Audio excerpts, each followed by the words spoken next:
ዳግማይ ሰላምታና ተቐበሉ ክቡራት ሰማዕትና ሰና ብዓወት ኣረጋይ ዝዳሎ ኣፍሪቃ ብሶሙን እዚ ክኸውን እዩ ምክትታልኩም ብኽብሪ ንዕድም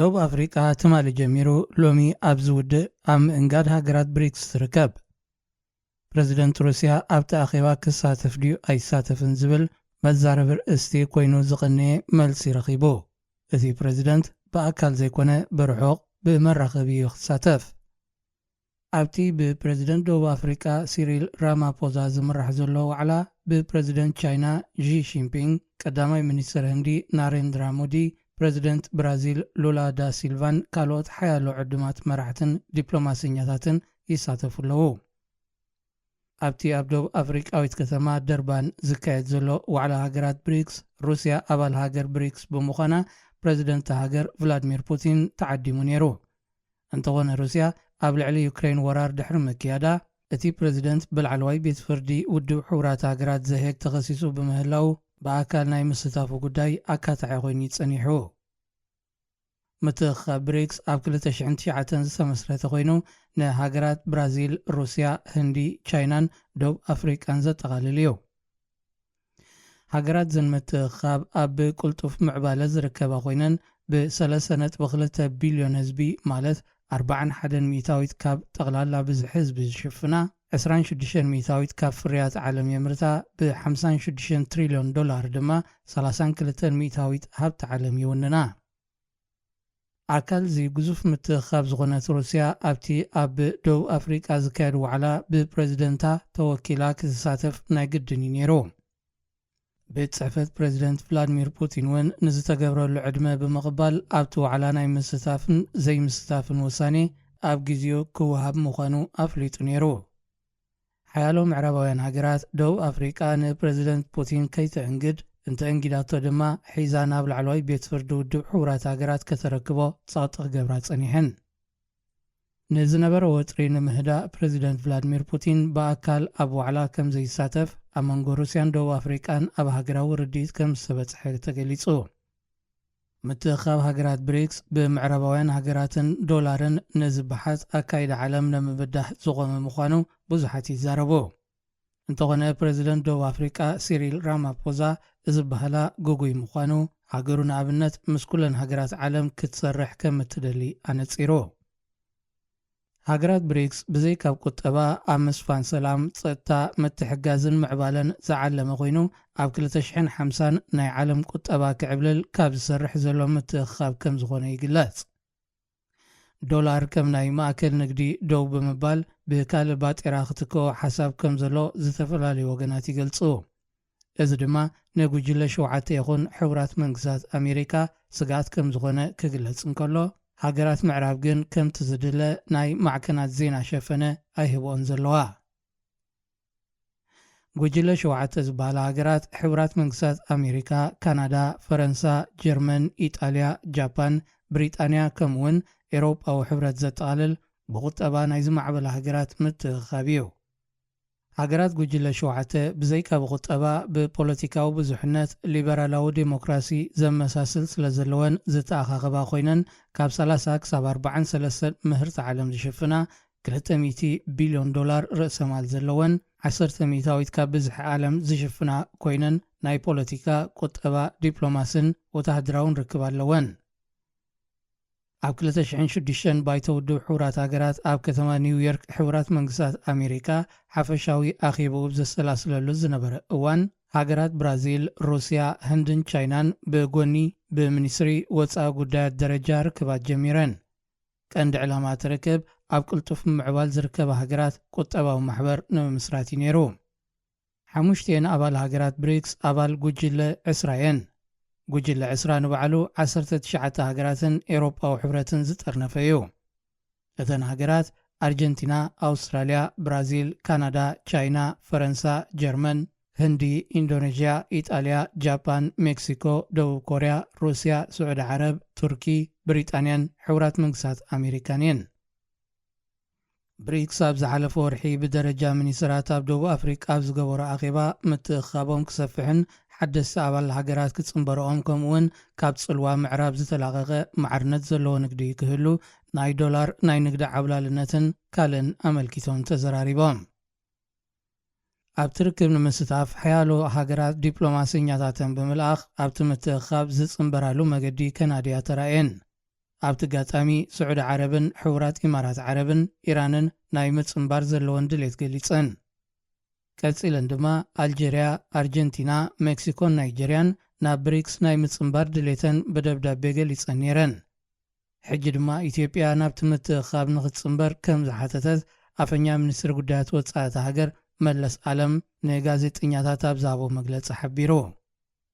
ኣብዚ ሎም ቅነ ኣብ ደቡብ ኣፍሪቃ ዝካየድ ዘሎ ዋዕላ እውን ኤርትራ ትርከበን ተወሰኽቲ ሓደስቲ ሃገራት ይሳተፉ ኣለዋ። እንተኾነ ሓያሎ ምዕራባውያን ሃገራት ኣብቲ ኣኼባ ክሳተፋ ዕድመ ከም ዘይቀረበለን ይገልጻ።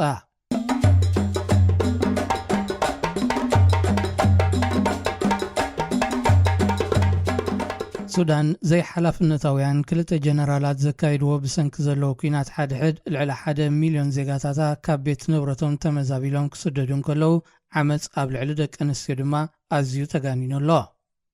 ብጀነራል ዓብደልፋታሕ አልቡርሃን ዝምራሕ ሰራዊት ሱዳን ሌተናል ጀነራል መሐመድ ሓምዳን ዳግሎ ሕሚቲ ዝምራሕ ናይ ዓመፅን በደልን ኣብ ልዕሊ ህዝብን ታሪኽን ዘለዎ ተወርዋሪ ሓይልን ኣብ ግጭት ህዝቢ ሱዳን ኣብ መንጎ ተቐርቂሩ ኣሎ፣ ብፍላይ ድማ ደቂ ኣንስትዮን ህፃናትን። ዓመፅ ደቂ ኣንስትዮ በቶም ብተወርዋሪ ሓይሊ ዝፍለጡ ግቡእ ታዕሊም ዘይወሰዱ ሓውሲ ምልሻ ዕጡቓት ክኸውን እንከሎ ኣብ ዝቆጻጸርዎ ከባቢታት ብጉጅለ ይኹን ብውልቂ ደቂ ኣንስትዮ ምዕማፅ ተዋፊሮም ከም ዘለዉ ጉጅለ ጠበቓታት ካብ ከተማ ካርቱም ይገልጹ። እቶም ንገዛ ርእሶም ዓረብ ምዃኖም ዝገልጹ ግን ከዓ ሕብሪ ቆርበቶም ካልእ ዝነግር ምልሻ ብፍላይ ንዘይደቂ ዓሌትና ዝበልዎን ደቂ ኣንስትዮ ብዘይ ምሕረት ክሳብ ናይ ሓንጎል በሰላ ዝወርደን ይዕምፁን የጋፍዑን ከም ዘለዉ እቶም ጠበቓታት ናብ ማዕከን ዜና ኣልጀዚራ ኣብ ዝለኣኽዎ ደብዳቤ ሓቢሮም። ዝበዝሐ ህዝቢ ከተማ ካርቱም ካብ ቤት ንብረቱ ተመዛቢሉ ገለ ናብ ዓድታቱ ገለ ድማ ናብ ስደት ከምርሕ እንከሎ ኣብታ ከተማ ዝሰረፉ ድማ ካብ ሓራጭ ካላሽን ብምግዛእ ንገዛ ርእሶም ክከላኸሉ ይፍትኑ ኣለዉ። ኣፅዋር ብብዝሒ ኣብ ኢድ ሰላማውያን ሰባት እንተኣትዩ ድማ ዜጋታት ናብ ጉጅለታት ተመቓቒሎም ናብ ሓድሕዳዊ ግጭት ብምእታው ሱዳን ዕጫ ሊብያ ከይበፅሓ ተሰጊኡ ኣሎ። በዚ መገዲ ብብዝሒ ፅዋር ኣብ ኢድ ሰላማውያን ሰባት ይኣቱ ከም ዘሎን ንሓንቲ ካላሽን $830 ትሽየጥ ከም ዘላን ተፈሊጡ። ሱዳን ብግብፂ፣ ሊብያ፣ ጫድ፣ ማእከላይ ኣፍሪቃ፣ ደቡብ ሱዳን፣ ኢትዮጵያ፣ ኤርትራን ቀይሕ ባሕርን ዝተኸበተ ሃገር እያ። ሓያሎ ሰባት ድማ ናብዘን ሃገራት ባሕሪ ሰጊሩ ናብ ስዑድ ዓረብን የምርሕ ከም ዘሎ ዛጊት ልዕሊ ሚልዮን ሱዳናውያን ድሮ ካብቲ ሃገር ወፂኦም ወይ ኣብ ናይ ምውፃእ መስርሕ ከም ዘለዉ ውድብ ሕቡራት ሃገራት ኣፍሊጡ። ውግእ ሓድሕድ ጀነራላት ሱዳን መብዛሕትኡ ኣብ ከተማታት ክኸውን እንከሎ ኣብ ዳርፉር ድማ ብሓያል መልክዑ ይካየድ ኣሎ። ኣብቲ ዞባ ኣቐዲሙ ኣብ መንጎ ብጃንጃዊድ ዝፅዋዕ ዝነበረ ሕጂ ተወርዋሪ ሓይሊ ዝበሃል ዘሎን ዕጡቓት ዞባ ዳርፉርን ኩናት ተኻይዱ ብምንባሩ ሕጂ ዳግማይ ተወሊዑ ናብ ሲቪላዊ ምስሕሓብ ኣምሪሑ ድሮ ናይ ሓያሎ ሰባት ህይወት ቀዚፉ ኣሎ። ምስ ሰራዊት ሱዳን ዝዋጋእ ዘሎ መሐመድ ሓምዳን ዳግሎ ሕሚቲ ዝምራሕ ተወርዋሪ ሓይሊ ልዕሊ 100,000 ኣባላት ዘለውዎ ከም ዝኾነ ሰራዊት ሱዳን ድማ ኣሳት 110,000 ኣባላትን 80,000 ዕቑር ሓይልን ከም ዘለዎ ይንገር። ሰራዊት ሱዳን ብግቡእ ዝተዓለመ ወተሃደራዊ መለክዒታት ዘማልአ ክኸውን ከሎ እቲ ብተወርዋሪ ሓይሊ ዝፅዋዕ ዘሎ ዕጡቕ ሓይሊ ግን ተወርዋሪ ዝብል ሽምዳ ይሰከም እምበር ሙሉእ ወተሃደራዊ ታዕሊም ዘይወሰደ ሓውሲ ምልሻ ሓውሲ ወተሃደር ብምዃኑ ስነ ምግባር ውትህድርና ብግቡእ ዝተዓለመ ኣይኮነን።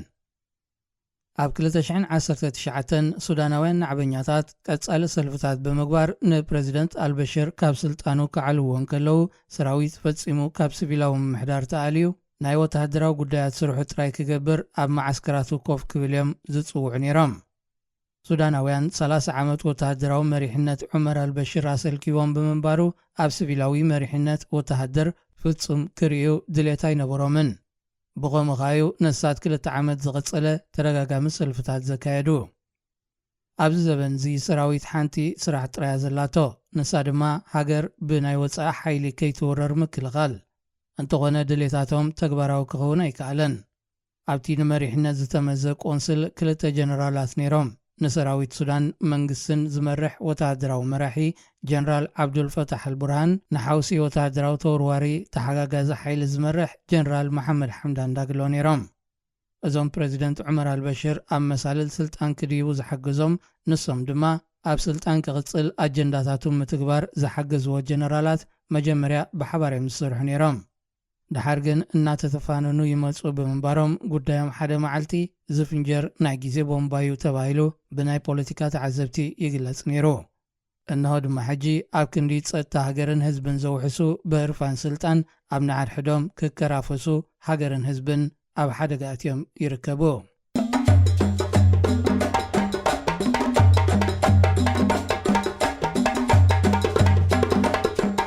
ሃገራት ኣፍሪቃ ብብዝሒ ኣጽዋር ይሽምታ።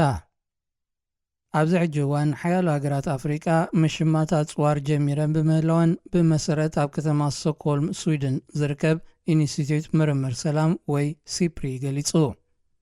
ዝሓለፈ ዓመት ዝተፈላለየ ጂኦፖለቲካዊ ምቅያር ዝረኣየሉ እዋን ነይሩ። ገለ ካብኡ ኩናት ዩክሬንን ጸረ ፈረንሳ ጠውላሕታታትን ኣብ ዞባ ሳሕል ኣፍሪቃን ይርከቦም። እዚ ምቅያራት ካብ ዓለም ለኻዊ ንግዲ ኣጽዋር ፈሊኻ ክረአ ይከኣልን እዩ።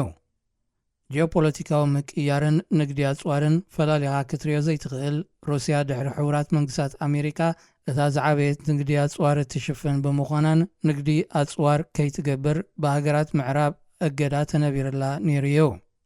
ብሰንኪ እገዳ መቕሰም መሸጣ ንግዲ ሩስያ ብ26 ሚታዊት ጎዲሉ።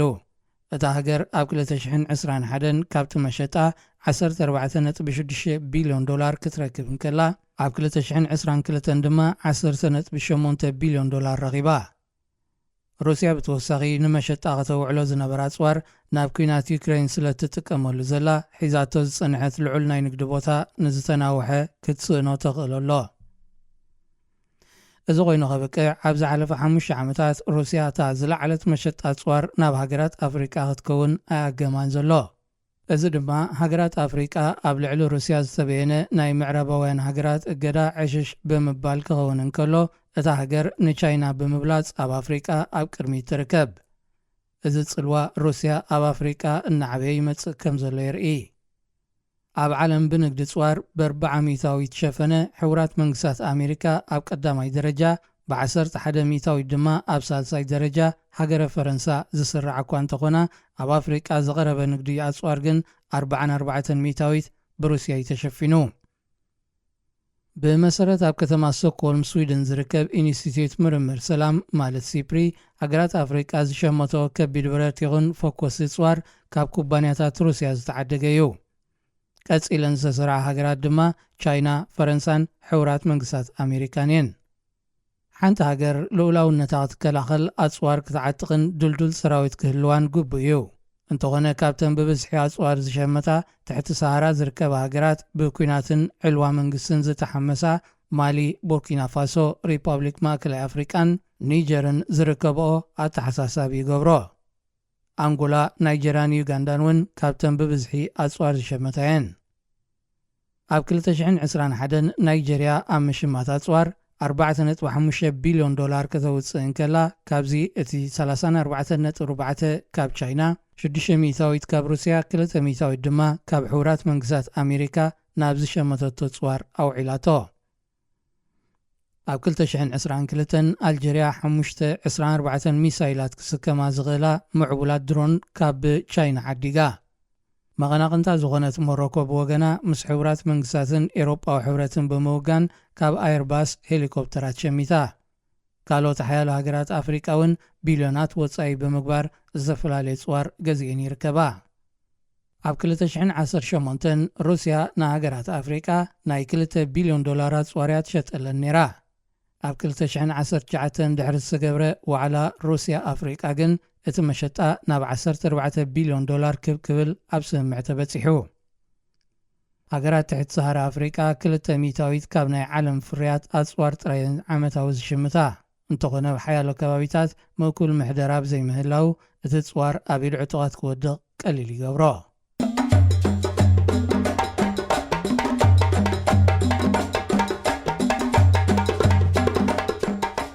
ሰራዊት ስዑድ ዓረብ ስደተኛታት ኣብ ደቡብ ረሺኑ።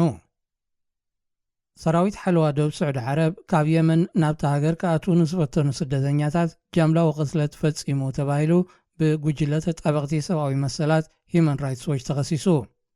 እቲ ተጣባቒ ሰብኣዊ መሰላት ካብ ስደተኛታት ኣኪቡ ዝዘርግሑ ጸብጻብ ሓለዋ ደቡብ ስዑድ ዓረብ ዝበዝሑ ኢትዮጵያውያን ዝርከብዎም ስደተኛታት ካብታ ብኹናት ተሓሚሳ ዝነበረት የመን ናብ ስዑድ ከኣትዉ ዝፍትንሉ ዝነበሩ እዋን ብተቑሲ ይቐትሎምን የቕስሎምን ከም ዝነበረ ከረጋግጽ ክኢሉ። መብዛሕትኦም ቶም ምስክርነት ዝሃቡ ስደተኛታት ንገዛ ርእሶም ብጥያይቲ ዝቖሰሉን ዝሰንከሉን ከም ዝኾኑ ሰራዊትን ፖሊስን ስዑድ ዓረብ ኣብ ሓደ ለይቲ ጥራይ ንኣብነት ብዝተኮስዎ ጥያይቲ ልዕሊ 45 ሰላማውያን ሰባት ከም ዝቐተሉ ተረጋጊጹ። ሙስጠፋ መሐመድ ዝተባህለ ወዲ 21 ዓመት ኢትዮጵያዊ ኣብ ዝሃቦ ምስክርነት ሓደ ለይቲ ካብ የመን ናብ ስዑድ ዓረብ ኣብ ዝሰግሩሉ ዝነበሩ ግዜ ተቑሲ ከም ዝገጠሞም ዋላ እኳ ስደተኛታት ምዃኖም እንተገለጹ ተቑሲ ከም ዘየቋረፀ ሓያሎ ሰባት ከም ዝተቐትሉን ንሱ ንገዛ ርእሱ እግሩ ከም ዝተሃርመን ገሊጹ። ሂማን ራይትስ ዎች ጥያይቲ ከም ዝናብ ሃሪሙ ኣብ ትሕቲ ዝብል ኣርእስቲ ዘቕረቦ ጸብጻብ ናይ ሓያሎ ዝተቐትሉን ዝተወግኡን ስደተኛታት ስእልታት እኳ እንተቕረበ መንግስቲ ስዑድ ዓረብ ግን ነቲ ክሲ ሙሉእ ብምሉእ ነጺግዎ ኣሎ። ኣብ የመን ኣብ መንጎ ሑትን ብስዑድያ ዝድገፍ መንግስትን ሓያሎ ዓመታት ዝቐጸለ ኩናት ተኻይዱ እዩ። ኣብቲ እዋን ዶብ የመንን ስዑድ ዓረብን ብጽኑዕ ዝሕሎ ኣዝዩ ኣስጋእ እኳ እንተነበረ ሓያሎ ስደተኛታት መብዛሕትኦም ካብ ኢትዮጵያን ሶማልን ግን ኩናት ብዘየገድስ ዶብ ክሰግሩ ይፍትኑ ነይሮም። ቢቢሲ ኣፍሪቃ ኣብ ዘቕረቦ መደብ ናብ ስዑድ ዓረብ ተሰዲዶም ህይወቶም ከመሓይሹ ናይ ዝፍትኑ ኢትዮጵያውያን ህይወትን ዝወሰድዎ ሓደገኛ መንገድን ተኸታቲሉ ብተንቀሳቓሲ ስእሊ ኣሰኒ ይቕሪቡ። ኣብ መስከረም 2019 ሓያሎ ኢትዮጵያውያን መንእሰያት ብዘይሕጋዊ ገባብ ዶብ ሰጊሮም ናብ ጅቡቲ ክሰግሩ ይረኣዩ። እቶም ቋንቋታት ኦሮሞ፣ ኣምሓርኛን ትግርኛን ዝዛረቡ መንእሰያት ኣብ ኣጻምእ ጅቡቲ ማይ ክማቐሉን ንዝደኸሙ ብጾቶም ኣጆኻ እናበሉ ከጸናንዑን ይረኣዩ። ገለ እውን ንዝደኸሙ ብጾቶም ተሰኪሞም ክወስድዎምን ትዕዘብ። እዚ ጉዕዞ ሓደ ስጉምቲ ጥራይ ናይቲ ኣሳት 2000 ኪሎ ሜትር ዝግመት በጻምእ ዝተዓብለለ መገዲ ስዑድ ዓረብ እዩ። እቶም ናብ ስደት ዘንቀሉ ትሕቲ ዕድመ ቆልዑን ደቂ ኣንስትዮን ዝርከብዎም ዝበዝሑ መንእስያት ግን ጉዕዞ ጌና ኣብ ምጅማሩ ድሮ ደኺሞም ከም ዘለዉ ትዕዘብ። እቶም ካብ ዝተፈላለያ ክልላት ኢትዮጵያ ዝመፁ ዓሰርተታት ኣማይት መንእስያት ዕላምኦም ንስዑድ ዓረብ ብምግባር ብኣጋር ጋላፍ ናብ ዝተባህለ ክሳብ 46 ዲግሪ ሴንቲግሬድ ሙቐት ዘለዎ መሬት ጅቡቲ ይበጽሑ። ኣብኡ ንጋዜጠኛታት ኣብ ዝሃብዎ መግለጺ ህይወትና ዝቕይር ስራሕ ክንረክብ ኢና፣ ስድራና ክንሕግዝ ኢና፣ ኣብ ዓድና ገዛ ክንሰርሕ ኢና፣ መንገዲ ከቢድ ይመስል እኳ እንተሃለወ ወይ ኣብ ዕላማና ክንበጽሕ ወይ ድማ ክንመውት ኢና እዩ ዝብል ነይሩ። ሓደ ካብቶም መንእስያት ካብ ሰሜን ሸዋ ኢትዮጵያ ዝተበገሰ ሙስጠፋ ጀማል ይበሃል። ሙስጠፋ ብዘይ ዝኾነ ንጹር ራእይ ውሑድ ገንዘብን ሒዝዩ ናብ ስዑድ ተበጊሱ። ንሱ ንጉዕዙኡ መልኪቱ ክገልጽ እንከሎ ኣብ ኢትዮጵያ ዝፀዓርና እንተፀዓርና ህይወትና ክንቅይር ኣይከኣልናን፣ ካብ ሽግር ንምህዳምን ህይወትና ንምቕያርን ኢና ነዚ ናይ ስደት ጉዕዞ መሪፅናዮ ይብል። እቶም ስደተኛታት ዝወሰድዎ ናይ ኣጋር መንገዲ ገላዩ ንመሸጣ ዝውሰድሉ ጥንታዊ መገዲ እዩ። ቅድሚ ማይት ዓመታት ኣፍሪቃውያን ገላዩ ካብ ቤት ንብረቶም ብሓይሊ ተወሲዶም ናብ ሃገራት ምዕራብን ኣዕራብን ክሽየጡ እዮም በዚ መንገዲ ዝውሰዱ ነይሮም። ናይ ሎሚ ስደተኛታት ድማ ህይወትና ንምምሕያሽ ብዝብል ተስፋ ናብቲ ዘይፈልጥዎ ወይ ብወረ ዝሰምዕዎ ዓለም ንምኻድዮም ነዚ መገዲ ሒዞም ዝኸዱ። እቶም ስደተኛታት እምነቶም ህይወቶምን ገንዘቦምን ኣብ ኢድ እቶም ዘስግርዎም ብሰምሰርቲ ወይ ኮንትሮባንዲስታ ዝፍለጡ ብዘይሕጋዊ ገባብ ሰብ ዘስግሩ ሰባት እዩ ዝምርኮስ። ሰምሰርቲ ወይ ኣስገርቲ ህይወት ሰባት ኣብ ሓደጋ ይእቱ ኣይእቶ ብዘየገድስ ኣብቲ ካልእ ኣንጸባራቒ ዓለም ስራሕ ኣሎ፣ ገንዘብ ኣሎ፣ ህይወት ኣዝዩ ምቹ እዩ፣ ንሕና ድማ ኣብኡ ኸነብፅሓኩም ኢና ዘስምዕ ወረ ብምውዕዋዕ እዮም ዝሰርሑ። ህይወቶም ክቕይሩ ዝሕልኑ መንእስያት ድማ ገለ ዘለዎም ገንዘብ ኣኻኺቦም፣ ገለ ንብረት ሸይጦም፣ ገለ ድማ ተለቂሖም እዮም ንመኽፈሊ ጉዕዞ ዝኾኖም ገንዘብ ዝኣኻኽቡ። መሬት ጅቡቲ ኣጻሚ እዩ። ኣዝዩ መዋቕብ ልዕሊ ምዃኑ እተጽልለሉ ገረብ ብቐሊሉ ክትረክብ እውን ኣሸጋሪ እዩ። ሓደ ካብ ኣስገርቲ ንኩነታት ስደተኛታት ክገልጽ እንከሎ መብዝሕትኦም ናይ ሙቐትን ኣጻምዕን ተመክሮ የብሎምን። ገለ እውን ሓንቲ ጎማ ማይ ሒዞም ብዙሕ ምድላዋት ከይገበሩ እዮም ነቲ ናይ እግሪ ጉዕዞ ዝጅምርዎ። ኣብ መንጎ ማይን ተወዲኦም ድማ ንድሕሪት ናይ ምምላስ ዕድል ስለ ዘይብሎም ኣብ መገዲ ብጽምኢ ማይ ከም ዝሞቱ ይገልጽ። ኣብቲ ብተንቀሳቓሲ ስእሊ ዝተሰነየ ናይ ቢቢሲ ጸብጻብ ሓንቲ ጓል ኣንስተይቲ ወዲቓ ትርአ። ምስኣ ዝጓዓዙ ዝነበሩ ብጾታ ጓል 25 ዓመት ከም ዝኾነት ብጽምኢ ማይ ህይወታ ከም ዝሓለፈት ይገልጹ። ንሳቶም ብተወሳኺ ኣብቲ ጸምእ ቀቢሮማ ጉዕዞም ካብ ምቕጻል ሓሊፎም ካልእ ኣማራፂ ከም ዘይብሎም ይሕብሩ። ኣብዚ መገዲ ገና ኣብ መሬት ጅቡትን ከለዉ ጥራይ ዓሰርተታት መንእሰያት ብድኻምን ጽምእን ህይወቶም ተሓልፍ። በዚ መገዲ ድማ ሓያሎ መቓብር ምርኣይ ልሙድ እዩ። ድሕሪ ናይ 2 ሰሙን ናይ እግሪ ጉዕዞ ስደተኛታት ኣብ መገዲ ናይ ጽዕነት መካይን ይጽበዮኦም። ኣብ እንተጻዒኖም ናብ ገማግም ቀይሕ ባሕሪ ጅቡቲ ይበጽሑ፣ ኣብኡ ድማ ጀላቡ ይቕበሎኦም። ካብ ገማግም ጅቡቲ ናብ የመን ክሰግሩ ነፍሲ ወከፍ ሰብ ካብ 300 ክሳብ 500 ዶላር ክኸፍሉ ይግደዱ። ኣብዚ እውን ቶም ሰምሰርትን ኣሰጋገርቲ ሰባትን ኣዝዮም ስሱዓት ብምዃኖም ዝበዝሕ ግዜ ጀላቡ ካብ ዓቕመን ንላዕሊ እዮም ሰባት ዝጽዕንወን። ምስ ባሕሪ ጸወታ የለን፣ ጌጋ ምስ ዘጋጥም ድማ ባሕሪ ምሕረት የብሉን።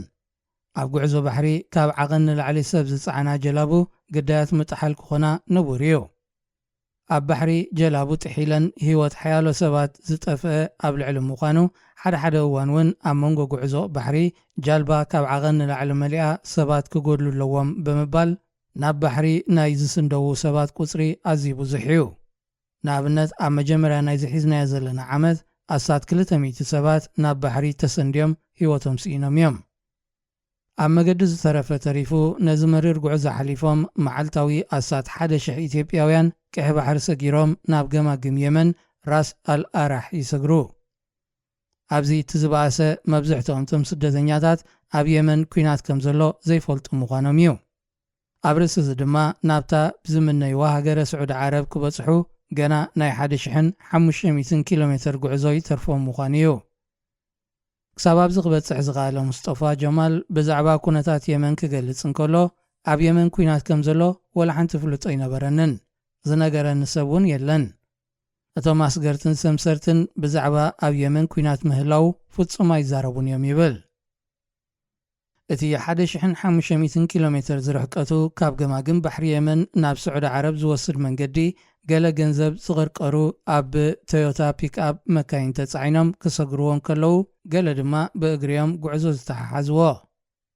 ኣብ የመን ሕግን ስርዓት ዘተግብር ማእከላዊ መንግስትን ብዘይምህላው ብፍላይቶም ብእግሮም ጽርግያ ዝጓዓዙ ስደተኛታት ግዳያት ጭውያን መግረፍትን እዮም ዝኾኑ።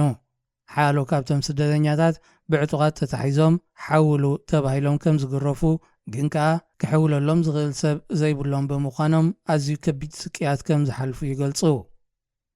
ሓደ ካብቶም ስደተኛታት ሓውል ተባሂሉ ክኸፍል ብዘይምኽኣሉ ን6 ዋርሕ ዝኣክል ብሰምሰርቲ ከም ዝተቐጥቀጠ ይገልጽ።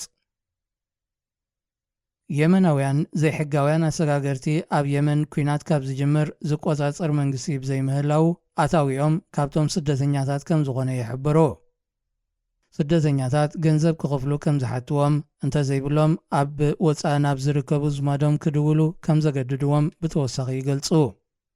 ሙስጠፋ ጀማል ሓደ ካብቶም እኹል ገንዘብ ዘይነበሮምን ብእግሮም ክጓዓዙ ዝተገደዱን እዩ ነይሩ። ንሱ ኣብ መገዲ ዕጡቓት ከም ዝሓዝዎ ዝሓተትዎ ገንዘብ ክኸፍል ብዘይምኽኣሉ ናብ ዓዲ ናብ ዝርከቡ ሓረስቶት ስድሩ ክድውል ከም ዝተገደደ፣ ካብ ዓዲ ዝተዋፀ ገንዘብ ምስ ተኣከበሉ ናፃ ከም ዝተገድፈን ጉዕዙኡ ክቕጽል ከም ዝኸኣለን ይሕብር። እቶም ስደተኛታት ብዝተፈላለየ መገዲ ናብ ከተማ ዓደን የመን ይበጽሑ። ንብዙሓት ድማ ናይ መጨረሻ ጉዕዞኦም ኣብዛ ከተማ እዩ። ምኽንያቱ ዝበዝሑ ንኣስገርቲ ዝኽፈል ገንዘብ ዝውድኡ ርእሲ ምዃኖም ሰብ ኣጋር ድማ ዓቕሞም ፀንቂቖም ዝውድኡሉን ተስፋ ዝቖርጹሉን ቦታ እዩ። ሓደ ካብቶም ስደተኛታት ኣብ መገዲ ኣዝዮም ብዙሓት ብጽምኢ ጥሜትን ፍረን ዝሞቱ ስደተኛታት እናቐበሩ ከም ዝመፁ ክገልጽ እንከሎ ሕጂ ብዛዕባ ዓዲ ክንሓስብ እንከለና ባዕልና ብወለንተና ዘጥፋእናዮ ምድረገነት ኮይኑ ይስምዓና ክብል ኣብ መገዲ ዘጋጠሞም ፈተነታት ምስ ዓዲ ተወዳዲሩ ክርአ እንከሎ ሲኦል ከም ዝኾነ ብኣስተንትኖ ይገልጽ። ንገለ እቲ ጉዕዞ ኣብዚ ደው ክብል ኣይኮነን። ሙስጠፋ ጀማል ሕጂ እውን ናብ ስዑድ ዓረብ ክነቅል ይወሲኑ። ካብ የመን ናብ ስዑድ ዓረብ ኣብ ዝሰግረሉ ዝነበረ ህሞት ድማ ብሓለዋ ዶብ ብጥይት ኣብ እግሩ ተወጊኡ ንሕክምና ዳግማይ ናብ ዓደን ክምለስ ተገዲዱ። ኣብዚ እዋን ዚ ሙስጠፋ ናብ ዓዱ ክምለስ ትምኒት ኣለዎ። ብኸመይ መገዲ ይምለስ ግን ዝኾነ ፍልጦ የብሉን።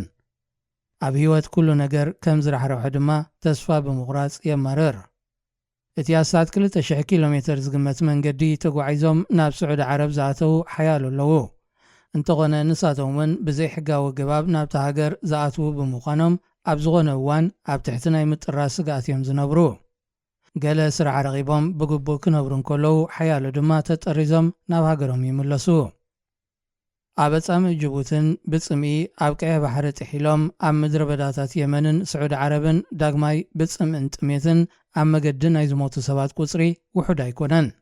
ብዕጡቓት ተጨውዮም ኣደዳ ስቓይን ሓዋላን ገለ ድማ ናብ ስዑድ ዓረብ ክሰግሩ ኣብ ዶብ ድራር ጥይት ከም ዝኾኑ ሓታቲ ዘይብሎም ከም ዝተርፉን ይግለጽ። ሓያሎ ካብዞም ህይወቶም ንምምሕያሽ ናብ ስዑድ ዓረብ ዝብገሱ ኣብ መንገዶም ክሕግዞም ዝኽእል ገንዘብ ዘይሕዙ ብምዃኖም ኣብ መንገዶም ኣዝዩ ብዙሕ ሽግር ክገጥሞም እንከሎ ገለ ዋላ እውን ንድሕሪት ንሃገሮም ክምለሱ እንተደለዩ ዘይከኣል እዩ ዝሕግዞም ኣካል እውን ኣይረኽቡን እዮም። ብሰንኪ ኣብ የመን ተቐርቂሮም ዝተርፉን ክሳብ ለሚኖም ክበልዑ ዝግደዱን ሓያሎ መንስያት ኣለዉ። ብኸምዚ ገባባት ኣሳት 35,000 ሶማላውያን ዝርከብዎም ዝበዝሑ ኢትዮጵያውያን ኣብ የመን ተቐርቂሮም ከም ዝርከቡ ዓለም ለኻዊ ቤት ጽሕፈት ኢሚግሬሽን IOM ይሕበር።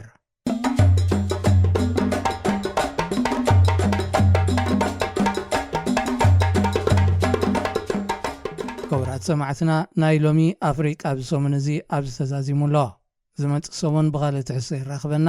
ሰላም ቅነ